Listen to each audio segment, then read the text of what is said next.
Welcome students. আজকের ক্লাসে আমি একাদশ ও দশম শ্রেণীর গণিতের একটি অধ্যায় সম্ভাবনা তত্ত্ব এটি নিয়ে আলোচনা শুরু করব। আজ এবং পরবর্তী আরও কয়েকটি ক্লাসের মাধ্যমে আমি সম্ভাবনা তত্ত্বের মূল বিষয় এবং সেই সংক্রান্ত বিভিন্ন গাণিতিক সমস্যাগুলি নিয়ে ধাপে ধাপে আলোচনা করব। তাই প্রথমেই এই সম্ভাবনা তত্ত্বের আলোচনা করতে গেলে যে বিষয়টি আমাদের জানতে হবে সেই বিষয়টি হল র্যান্ডম এক্সপেরিমেন্ট বা বাংলায় যদিচ্ছ পরীক্ষা। পরীক্ষা কথাটি তোমাদের কাছে নতুন নয়। এক্সপেরিমেন্ট শব্দটি তোমরা বহুবার বহু জায়গায় বহু রকমভাবে প্রয়োগ করেছো। বহুবার বহু অর্থে তোমরা এই শব্দটির মুখোমুখি হয়েছো। নিশ্চয়ই খেয়াল করে দেখেছো যে যখন তোমরা কোনো একটি বিষয়ে কোনো পরীক্ষা চালাও তখন মূলত সেই পরীক্ষা ওই বিষয়টি সম্পর্কে তোমাদের একটি সিদ্ধান্তে পৌঁছে দেয়। এই সিদ্ধান্তকেই আমরা সাধারণ ভাষায় বলে থাকি রেজাল্ট, বা এক্ষেত্রে আমরা যে শব্দটি প্রয়োগ করব সেটা হলো আউটকাম।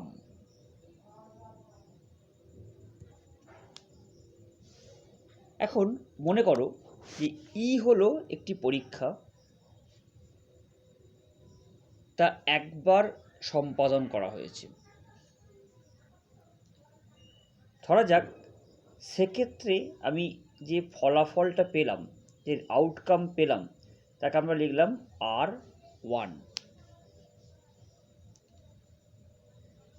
এখন যদি আমি একই শর্তে দ্বিতীয়, তৃতীয়, চতুর্থ ইত্যাদি বহুবার এই পরীক্ষাটাকে সম্পাদন করি এবং যে সমস্ত ফলগুলি পাব তাদেরকে আমরা লিখব যে দ্বিতীয়বারের ক্ষেত্রে R1 হচ্ছে আউটকাম, তৃতীয়বারের ক্ষেত্রে R3, চতুর্থবারে R4। এভাবে আমরা তাদের ফলাফলগুলিকে লিখতে পারব। এখন প্রশ্ন হতে পারে যে এই ফলাফলগুলি কি সবাই সমান, না এরা একে অপরের থেকে আলাদা? যদি তারা সমান না হয় তবে খেয়াল করো যে একই বিষয়ে একটি পরীক্ষা চালিয়ে তুমি যা ফল পেয়েছ, তোমার কোনো বন্ধু হয়তো একই পরীক্ষা করে সেই ফল না পেয়ে অন্য কিছু ফল পেয়েছে। এমন হতে পারে যে তোমাদের দুজনের ফলাফল ঠিক একটা অপরটার উল্টো। তোমরা সেক্ষেত্রে ভেবে নেবে যে পরীক্ষাটি চালাতে গিয়ে তোমাদের কোনো ভুল ত্রুটি হয়েছে কি। যদি ভাবো তবে বুঝতে হবে যে তোমরা বস্তুত প্রথম থেকেই ধরে নিচ্ছ যে কোনো পরীক্ষার ফল মাত্রই অভিন্ন। তাই মনে করে নিচ্ছ যে একই পরীক্ষা সম্পাদন করলে দুরকম ফল কিছুতেই আসতে পারে না। কিন্তু পরীক্ষা নামক বা এক্সপেরিমেন্ট নামক এই বিষয়টির সাধারণ প্রকৃতি হলো এমন যে এটির ফল অধিকাংশ ক্ষেত্রেই কোনো নির্দিষ্ট সিদ্ধান্ত নয়, বরং অনেকগুলি সম্ভাব্য সিদ্ধান্তের একটি। পরীক্ষাটি বারবার চালানো হলে প্রতিবার তার ফল বস্তুত অনেকগুলি সম্ভাব্য ফলের একটি থেকে অন্যটিতে বদলে যায় বা যেতে পারে। এই ধরনের যে পরীক্ষা তাকেই আমরা বলবো র্যান্ডম এক্সপেরিমেন্ট। অর্থাৎ এই এক্সপেরিমেন্টের ফলাফল কখনো নির্দিষ্ট হতে পারে না, তার অনেকগুলো সম্ভাব্য ফলাফলের মধ্যে সে যে কোনো একটি ফলাফল গ্রহণ করবে। অর্থাৎ র্যান্ডাম এক্সপেরিমেন্ট বা সমসম্ভব পরীক্ষার সংজ্ঞাকে আমরা ফর্মালি যেভাবে বলতে পারি যে তার কতগুলি বৈশিষ্ট্য আছে। প্রথম বৈশিষ্ট্য হলো যে all the outcomes of the experiment are known in advance. অর্থাৎ পরীক্ষাটি সম্পন্ন করা হলে কি কি ফলাফল আসতে পারে সেটা আমি পরীক্ষা না করেই বলে দিতে পারবো। All the outcomes of the experiment are known in advance. কিন্তু 2 নম্বর পয়েন্ট বলা হচ্ছে যে এর কোনো একটি পারফরমেন্সে কি ফল হবে তা আমরা আগেভাগেই আন্দাজ করতে পারবো না। অর্থাৎ the exact outcome of any specific performance is not known in advance. Number 3 হচ্ছে this experiment can be repeated under identical condition. অর্থাৎ এই পরীক্ষাটি একই ধরনের শর্তের অধীনে যতবার খুশি সম্পাদন করা যায়।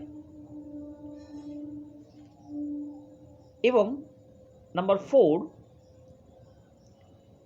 একই ধরনের শর্তের অধীনে এর বিভিন্ন সম্পাদনের ফল বিভিন্ন হওয়ার সুযোগ থাকবে। এই ধরনের এক্সপেরিমেন্টকে আমরা বলছি র্যান্ডাম এক্সপেরিমেন্ট। অর্থাৎ র্যান্ডাম এক্সপেরিমেন্ট হতে গেলে তার মূল 4টি বৈশিষ্ট্যের কথা আমি উল্লেখ করলাম। প্রথম বৈশিষ্ট্যের কথা বলা হলো যে the all possible outcomes of the random experiment are known in advance. দ্বিতীয় point, but the exact outcome of any specific performance is not known in advance. Number 3, the experiment can be repeated under identical conditions an infinite number of times. And number 4, the result, the outcome of the experiment can be different. It may be different under identical conditions. এই 4টি শর্ত যদি কোনো experiment মেনে চলে তখনই তাকে আমরা বলবো র্যান্ডাম এক্সপেরিমেন্ট।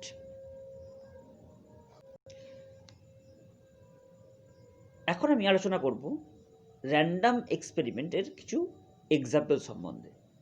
প্রথম যে উদাহরণটার কথা আলোচনা করব, থ্রোয়িং এ আনবায়াসড ডাই, অর্থাৎ এই লুডোর ছক্কা যেটা পক্ষপাত শূন্য। এটা হচ্ছে একটা random experiment. Is an random experiment because, আমরা প্রথম দুটো পয়েন্টের কথা বিবেচনা করি যে একটা র্যান্ডাম এক্সপেরিমেন্ট যদি আমরা করি, অর্থাৎ এটি লুডোর ছক্কাকে যদি আমরা নিক্ষেপ করি তাহলে কি কি ফলাফল আসতে পারে সেটা আমি লুডোর ছক্কাকে নিক্ষেপ না করেই বলতে পারবো।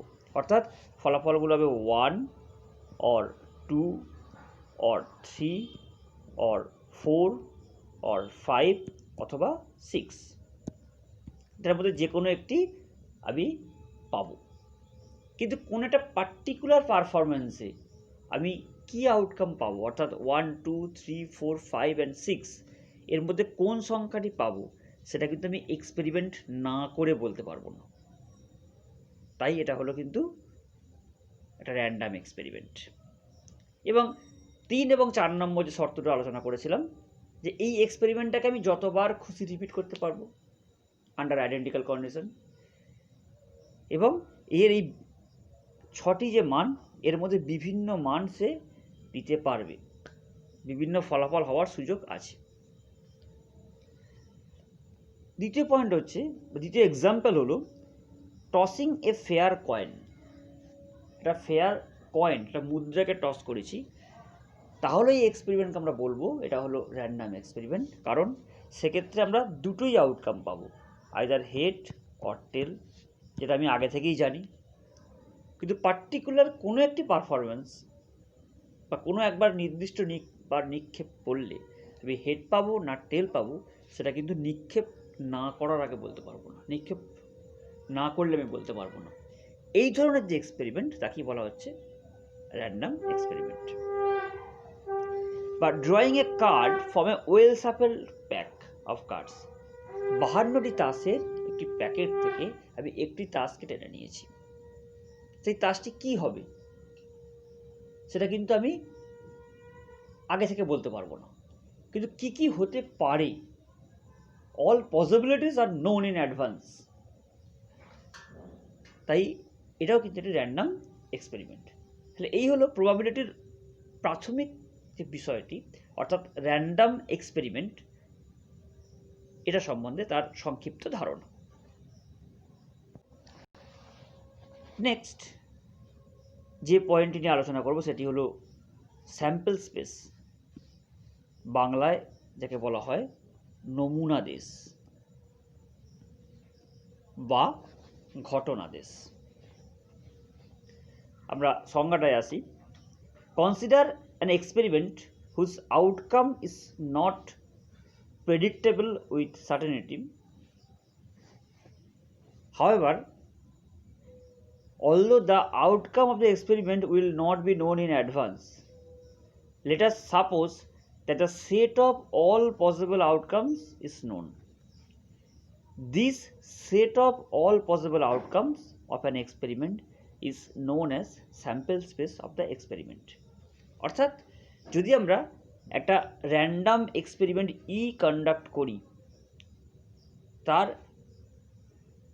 সম্ভাব্য সমস্ত যে ফলাফল, যে আউটকাম, তাদের যে রেজাল্ট, তাদের যে সেট, তাকেই বলা হচ্ছে কিন্তু স্যাম্পল স্পেস। অর্থাৎ তোমরা এই অংশটি মনে রাখবে, the set of all possible outcomes, this set of all possible outcomes of an experiment is known as sample space of the experiment and it is denoted by S. আমরা এক্সাম্পলের কথা আসি। যদি আমরা একটি মুদ্রা, একটি কয়েনকে একবার টস করি, তার নমুনাদেশ কি হতে পারে? Either head or tail. Where one coin is tossed 2 times, the sample space is S and all possible outcomes are either head or tail. কিন্তু যদি আমরা একটি কয়েনকে বা একটি মুদ্রাকে দুবার নিক্ষেপ করি, তাহলে নমুনাদেশ কী হতে পারে? যে প্রথমবার হেড পেলাম, পরের বারও হেড পাওয়া গেল, অর্থাৎ দুটি হেড এইচ, অথবা প্রথমবার হেড, পরের বার টেল, অথবা প্রথমে টেল তারপরে হেড, অথবা প্রথমে টেল তারপরেও টেল। এটি হলো একটি আনবায়াসড কয়েনকে যদি আমরা দুবার টস করি তার নমুনাদেশ। যদি আমরা এক্সপেরিমেন্টকে আরও একবার রিপিট করি, অর্থাৎ একটি আনবায়াসড কয়েনকে আমরা 3 বার নিক্ষেপ করছি, an unbiased coin is tossed 3 times, then the sample space is H, অর্থাৎ 3টি আমি হেড পেলাম, অথবা H T H,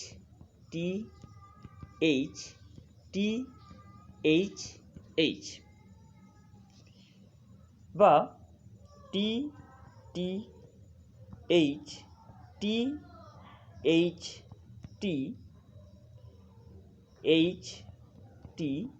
T, অথবা 3টেই টেল। এটা হলো নমুনাদেশ। আশা করি তোমরা নমুনাদেশ বিষয়টি সকলেই বুঝতে পেরেছ। নমুনাদেশ সংক্রান্ত আরও একটি এক্সাম্পল নিয়ে আলোচনা করব। যদি একটি লুডোর ছক্কাকে একবার নিক্ষেপ করা হয়, তাহলে তার নমুনাদেশ কী হতে পারে? 1 2 3 4 5, 6 এর মধ্যে যে কোনো একটি সংখ্যা সে কিন্তু নেবে। আর মজার বিষয় হলো যদি একটি মুদ্রাকে দুবার নিক্ষেপ করা হয় তাহলে তার নমুনা দেশ কীরকম হবে। একটি মুদ্রাকে আমি দুবার নিক্ষেপ করলাম, একটি লুডোর ছক্কাকে আমি দুবার নিক্ষেপ করলাম, তাহলে তার নমুনা দেশ কি হতে পারে। সেক্ষেত্রে আমরা কি পেতে পারি, দেখো যে প্রথমটায় 1, তারপরেও 1, অথবা প্রথমে 1 তারপরে 2, অথবা প্রথমে 1 তারপরে 3, এভাবে আমরা প্রথমে 1 তারপরে 6 এটা পেতে পারি। অথবা 2, 1, 2, 2, 2, 3, 2, 6 আমরা পেতে পারি। এভাবে আমরা চলতে থাকবে।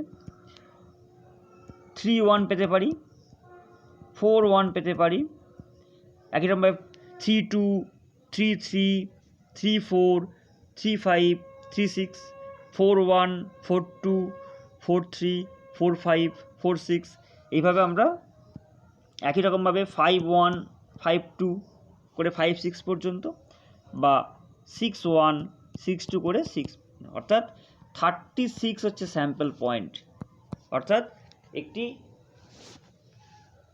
দুটি ছক্কাকে যদি আমরা নিক্ষেপ করি বা একটি ছক্কাকে দুবার নিক্ষেপ করি তাহলে তার নমুনা দেশে নমুনা বিন্দুর সংখ্যা হলো কিন্তু 36। এখন স্যাম্পল পয়েন্ট নিয়ে আলোচনা করব। বাংলায় বলা হয় নমুনা বিন্দু। Each element of the sample space is called sample point. যেটা আমি একটু আগে আলোচনা করছিলাম। Each element of the sample space, অর্থাৎ স্যাম্পল স্পেস হলো একটি সেট, ওই সেটের প্রত্যেকটি পদ হলো নমুনা বিন্দু। অর্থাৎ একটি লুডোর ছক্কাকে যখন আমরা একবার নিক্ষেপ করেছি তখন নমুনা দেশ ছিল 1, 2, 3, 4, 5 or 6, অর্থাৎ এখানে 6টি নমুনা বিন্দু আছে। কিন্তু একটি লুডোর ছক্কাকে যদি আমরা দুবার নিক্ষেপ করি সেক্ষেত্রে কিন্তু নমুনা বিন্দুর সংখ্যা হবে 36। এটা আমরা বিন্যাস সমবায়ের যে প্রাথমিক ধারণা অর্থাৎ ফান্ডামেন্টাল প্রিন্সিপাল অফ কাউন্টিং সেখান থেকে বের করতে পারবো যে প্রথমবার নিক্ষেপের জন্য 6টি ফলাফল হতে পারে, 1, 2, 3, 4, 5 or 6 এর মধ্যে যে কোনো একটি ফলাফল পাবো। একই রকমভাবে দ্বিতীয়বার নিক্ষেপের ক্ষেত্রেও কিন্তু আমরা আরও 6টি ফলাফল পাবো। তাহলে টোটাল নাম্বার অফ আউটকামস হলো 6 × 6 দ্যাট ইজ 36।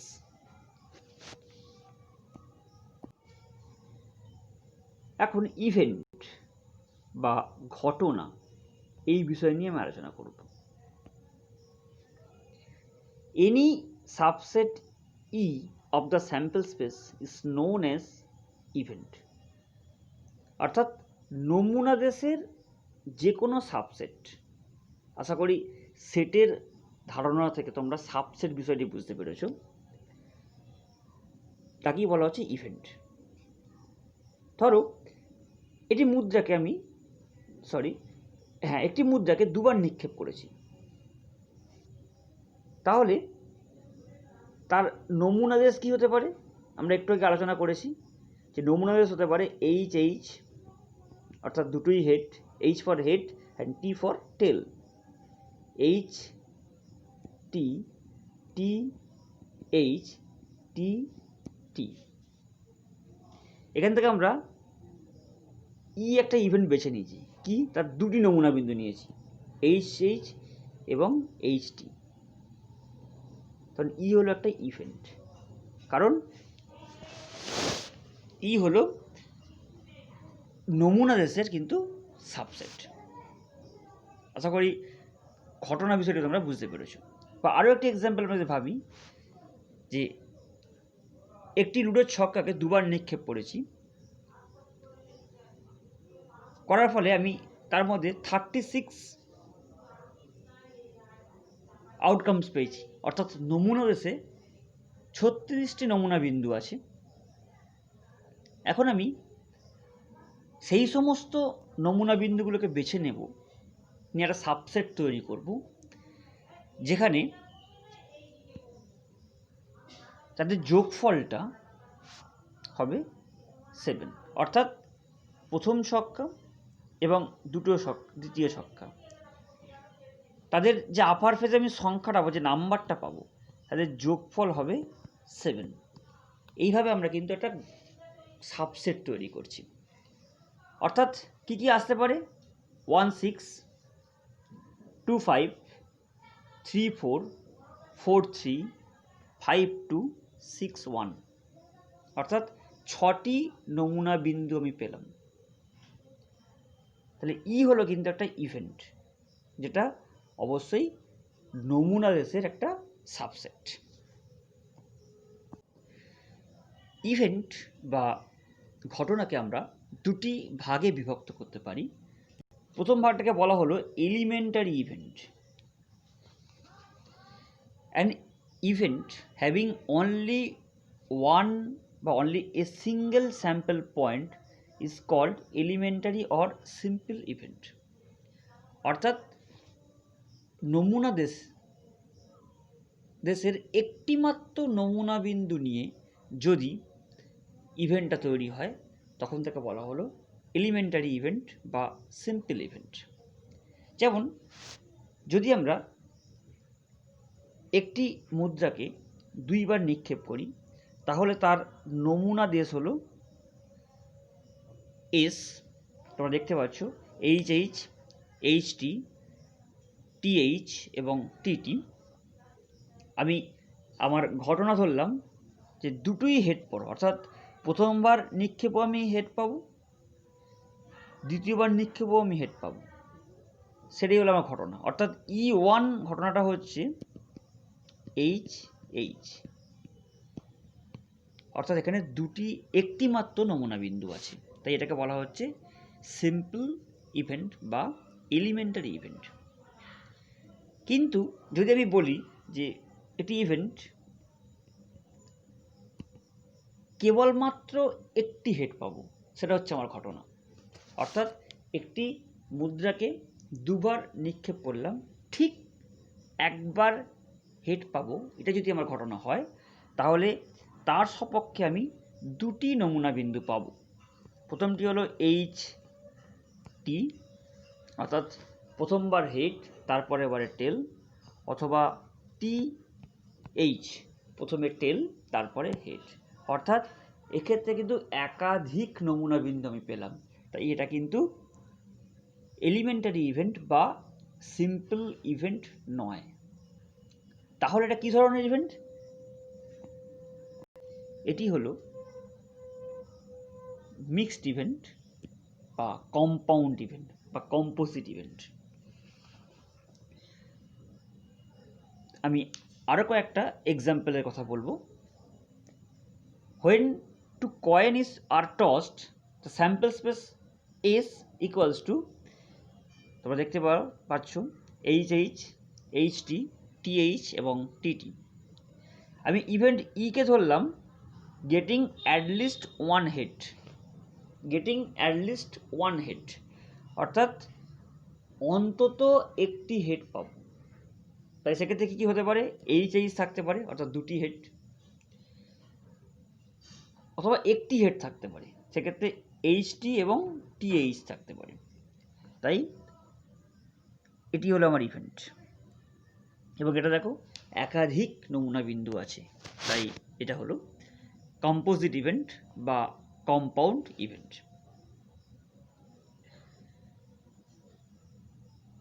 আরও একটি example, when a dice is thrown, the sample space is S, তার মধ্যে থাকবে 1 2 3 4 5 and 6। এ হচ্ছে the event of occurrence and even number. অর্থাৎ আমি আমার ইভেন্ট কে ডিফাইন করলাম যে ইভেন্ট নাম্বার অর্থাৎ যুগ্ম সংখ্যা পড়াটাই হচ্ছে আমার ঘটনা। সেক্ষেত্রে কী কী থাকতে পারে? 2, 4 or 6, অর্থাৎ এখানে 3টি নমুনা বিন্দু আছে, তাই এটাকেও আমরা বলবো কম্পাউন্ড ইভেন্ট বা কম্পোজিট ইভেন্ট। এখন আলোচনা করব ইকুয়ালি লাইকলি ইভেন্ট বলতে আমরা কি বুঝি। ইকুয়ালি লাইকলি ইভেন্টস বা সমভাবে সম্ভাব্য ঘটনা, সেটা নিয়ে আমি আলোচনা করব। খুব সাধারণ ভাষায় সমভাবে সম্ভাব্য ঘটনা বলতে যেটা বোঝায় তা হলো দুটি ঘটনাকে আমরা সমভাবে সম্ভাব্য বলবো যদি ঘটনাটি ঘটার ক্ষেত্রে এদের কোনো একটিও অন্যর তুলনায় বেশি মাত্রায় প্রত্যাশিত না হয়। অর্থাৎ দুজনেরই বা দুটো ঘটনার মধ্যে যে কোনো একটি ঘটনাই ঘটতে পারে এবং ঘটনাটা যদি ঘটার প্রত্যাশাও কিন্তু সমান। অর্থাৎ যদি আমরা ম্যাথমেটিক্যালি বলি, the given events are said to be equally likely if none of them is expected to occur in preference of the other. অর্থাৎ এক্ষেত্রে আমরা প্রবাবিলিটি ধারণা আরও আগে নিয়ে আসতে পারবো যে দুটি ঘটনা ঘটার সম্ভাবনা সমান। অর্থাৎ কেউই আমার কাছে বেশি মাত্রায় প্রত্যাশিত নয়, যে কেউ আসতে পারে। When an unbiased coin is tossed, then the occurrence of head or tail are equally likely cases and there is no reason to expect head or tail in preference to other. এগুলো হচ্ছে কিন্তু equally likely events. এখন independent events নিয়ে আলোচনা করব বা স্বাধীন ঘটনা, বাংলায় বলা হয় স্বাধীন ঘটনা।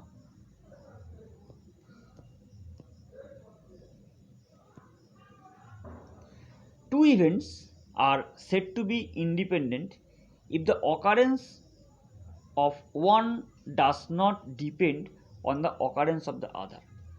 অর্থাৎ দুটি ঘটনা তাদেরকে আমরা স্বাধীন ঘটনা বলবো যদি একটি ঘটনা ঘটা অন্য ঘটনার উপর নির্ভর না করে, তখন তাকে বলবো স্বাধীন ঘটনা।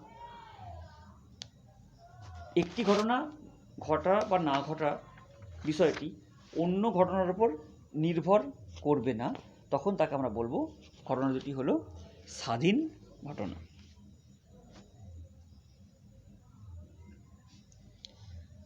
For example, when an unbiased dice is thrown, then the sample space is let E1 ইভেন্টটা হচ্ছে occurrence of an odd number and E2 ইভেন্টসটা হচ্ছে occurrence of an even number. Clearly আমরা দেখতে পাচ্ছি এখানে the occurrence of odd number does not depend on the occurrence of the even number. অর্থাৎ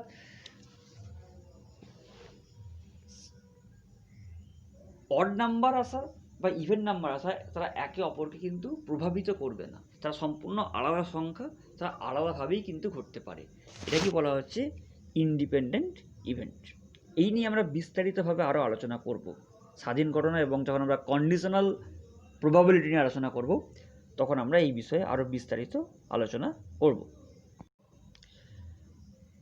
mutually exclusive events অর্থাৎ বাংলায় বলা হয় পরস্পর পৃথক ঘটনা। মিউচুয়ালি এক্সক্লুসিভ ইভেন্টস বা পরস্পর পৃথক ঘটনা। A set of events is said to be mutually exclusive if the occurrence of one of them precludes the occurrence of any of the remaining of the events. অর্থাৎ খুব সহজ ভাষায় বলতে পারবো যে যদি দুটি ঘটনা একই সঙ্গে না ঘটে, তখন তাকে আমি বলবো যে ঘটনা দুটি হলো পরস্পর পৃথক ঘটনা। অর্থাৎ ম্যাথমেটিক্যালি আমরা এটাকে বলতে পারি, if A set of events E1 E2 এভাবে En পর্যন্ত, অর্থাৎ n সংখ্যক ইভেন্টস তারা মিউচুয়ালি এক্সক্লুসিভ ইভেন্টস হবে যদি তাদের ইন্টারসেকশনটা ফাই বা নাল সেট হয়, তবেই তারা হবে কিন্তু মিউচুয়ালি এক্সক্লুসিভ ইভেন্টস। অর্থাৎ দুটি ইভেন্টের মধ্যে কিন্তু কোনো ইন্টারসেকশন নেই, অর্থাৎ ভেন চিত্র আঁকলে আমরা পাবো দুটি ইভেন্ট তারা পরস্পর পৃথক, অর্থাৎ তাদের মধ্যে কিন্তু কোনো কমন পার্ট বা সাধারণ অংশ নেই। এটাকেই বলা হচ্ছে কিন্তু মিউচুয়ালি এক্সক্লুসিভ ইভেন্টস। এখন আমরা একটা এক্সাম্পল দিয়ে এটাকে বোঝার চেষ্টা করি। If we thrown an unbiased die then the sample space, তোমরা সকলেই জানো E1 হচ্ছে একটা event, occurrence of a number less than 4, and E2 is another events যেটাকে আমরা সংজ্ঞায়িত করছি occurrence of a number greater than 4। অর্থাৎ E1 ইভেন্টকে বললাম যে 1 থেকে 6 এই সংখ্যাগুলোর মধ্যে সেই সংখ্যাগুলোই হবে যারা লেস দেন 4, এবং E2 ইভেন্টকে বললাম যারা greater than 4।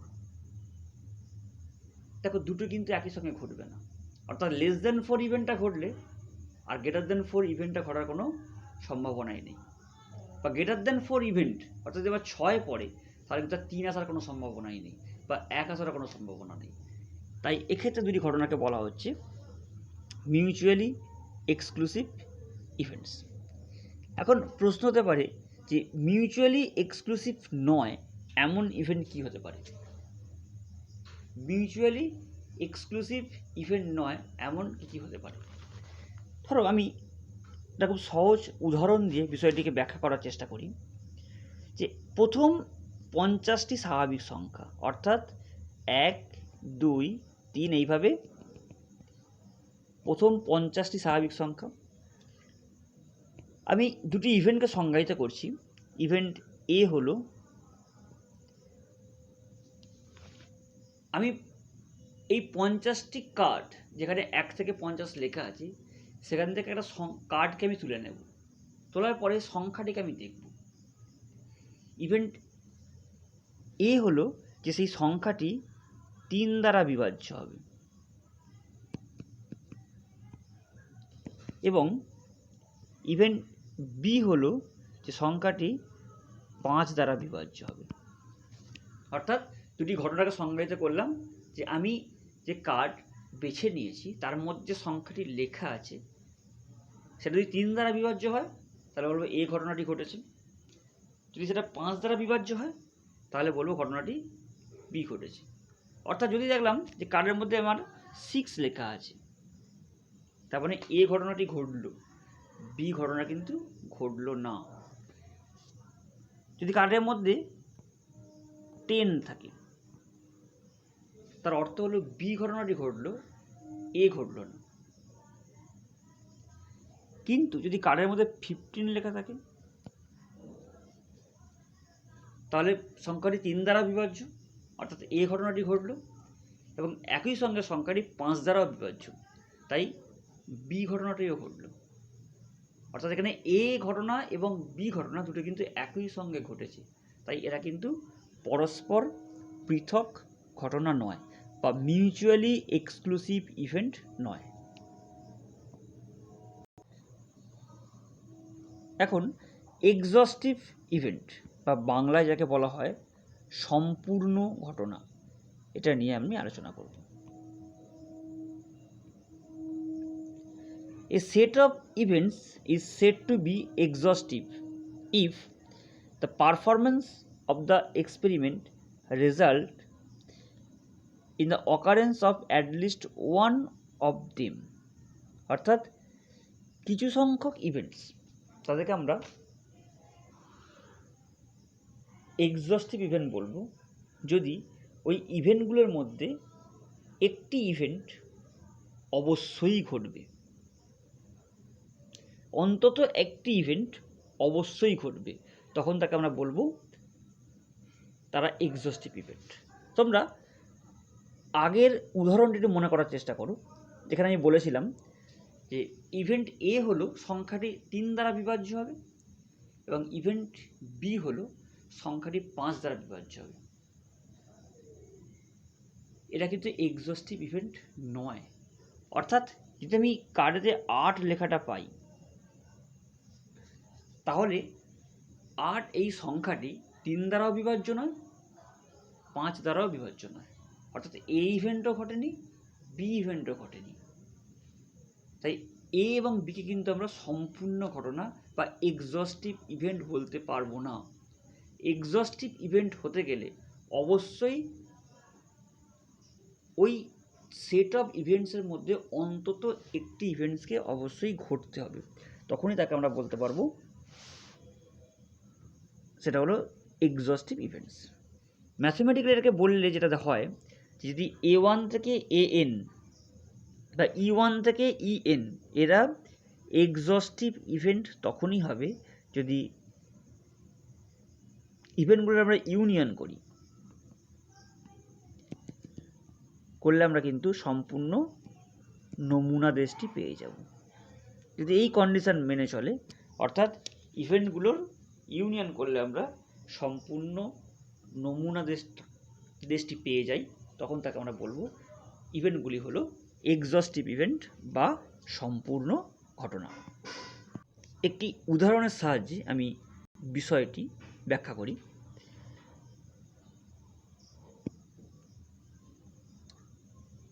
The unbiased dice is thrown, the sample space তোমরা সকলেই জানো, দেখতে পাচ্ছ স্যাম্পল স্পেস বা নমুনা দেশ। E1 ইভেন্টকে বলা হলো occurrence of a number less than 5। E2 event হলো occurrence of a number greater than 2।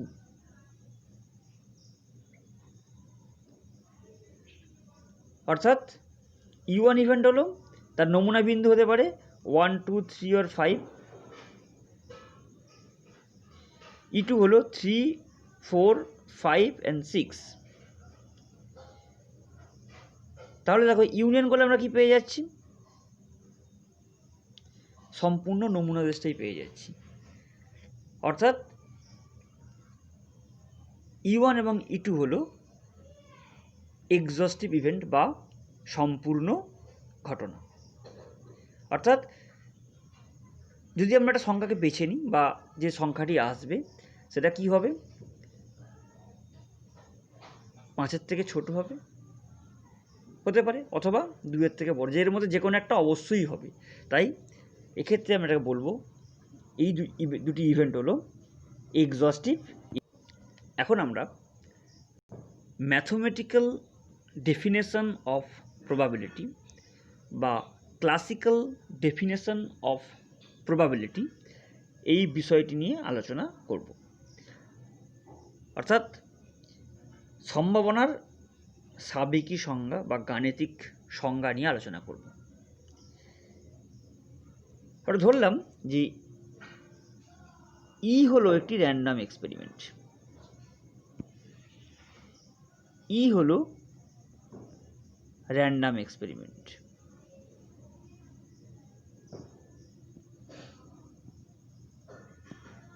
এবং এ হলো ইভেন্ট। তাহলে পি এ এটাকে আমরা সংজ্ঞায়িত করব N A by N S. এখানে এস হলো স্যাম্পল স্পেস বা নমুনা দেশ। তাহলে পি এ হলো N A by N S. N A কথাটির অর্থ হচ্ছে number of outcome favourable to the event A, অর্থাৎ এ ঘটনার সপক্ষে নমুনা বিন্দুর সংখ্যা, এবং এনএস হলো নমুনা দেশে নমুনা বিন্দুর সংখ্যা। অর্থাৎ কোনো ঘটনার ঘটার যে সম্ভাবনা তার যে সংজ্ঞা সেখানে বলা হচ্ছে সেটি দুটি সংখ্যার অনুপাত। লব হলো NA, অর্থাৎ ওই ঘটনার সপক্ষে কতগুলি নমুনা বিন্দু আছে, বাই NS, অর্থাৎ নমুনা দেশে কতগুলি নমুনা বিন্দু আছে। এভাবেই আমরা কোনো ঘটনা ঘটার সম্ভাবনাকে নির্ণয় করতে পারব। এটি হলো ম্যাথমেটিক্যাল ডেফিনেশন অফ প্রবাবিলিটি। আমরা পরবর্তী ক্লাসে কিছু প্রাথমিক গাণিতিক সমস্যাগুলি নিয়ে আলোচনা করব। তারপর আমরা এই সংক্রান্ত পরবর্তী থিওরি বিষয়গুলি নিয়ে আলোচনা করব।